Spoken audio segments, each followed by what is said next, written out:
Britons will bid Queen Elizabeth II farewell during a state funeral tomorrow after her casket has lain in state for nearly a week. The monarch is currently at Westminster Hall, where tens of thousands of people have bid her a personal goodbye. The line is due to close ahead of tomorrow morning, with the casket due to settle once more at Westminster Abbey after a brief journey. What are the Queen's state funeral plans? The lying-in state will end at 6:30 a.m. for officials to transport the Queen's casket through Westminster.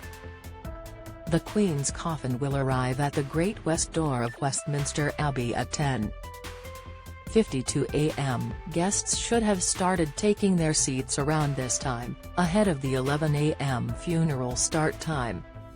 Read more. Splendor and solemnity will never be forgotten, says Leo McKinstry. Queen's state funeral plans in full. What to expect from the national service. Image, Getty. Queen's state funeral plans in full. Most parts of London will close for tomorrow's service. Image, Getty. Read more. Hugh Edwards in subtle dig at Holly and Philip Skew jump. Both foreign and domestic dignitaries will be in attendance, including royals such as King Philippe of Belgium and Spain's King Felipe and Queen Letizia.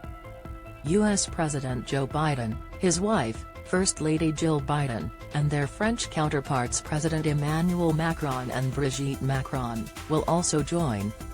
Altogether, approximately 2,000 people will attend the hour-long service, which concludes by 11:55 p.m. David Hoyle, the Dean of Westminster, will conduct the service, with Archbishop of Canterbury Justin Welby scheduled to give a sermon.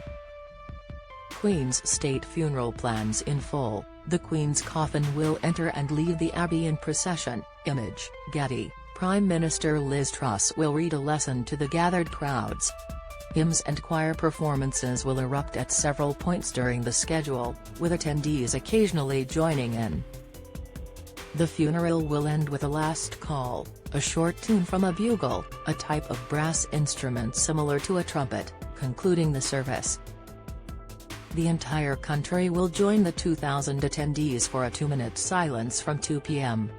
Don't miss Cherie uniform mystery as friend hits out at humiliation, but it's not what it seems. Analysis. Royal family live, Charles to wield axe on Andrew, Harry and Beatrice who could lose role. Live blog. Mike Tyndall told off for breaking silence during procession. Zara shot him a look. Video. Queen's state funeral plans in full. People can watch the procession via several screens in London. Image, Getty. Read more. King Charles III moved beyond measure by nation's show of respect once the silence has concluded. Royal family members and religious representatives will escort the casket from Westminster Abbey. The procession of more than 20 people will see the coffin through London, before it enters a hearse bound for Windsor. When it arrives in the town after 3 p.m., the hearse will travel to St. George's Chapel by 4 p.m. for a last public committal ceremony. Television coverage will then end, allowing the royal family to make their final dedications in a private event due to end by around 7:30 p.m. Trending. The private moment will follow weeks of public support, and King Charles III thanked supporters late on Sunday. In a written message issued by Buckingham Palace, he said, "Over the last 10 days, my wife and I have been so deeply touched by the many messages of condolence and support we have received from this country and across the world. In London, Edinburgh, Hillsborough and Cardiff we were moved beyond measure by everyone who took the trouble to come and pay their respects to the lifelong service of my dear mother, the late Queen. As we all prepare to say our last farewell, I wanted simply to take this opportunity to say thank you to all those countless people who have been such a support and comfort to my family and myself in this time of grief.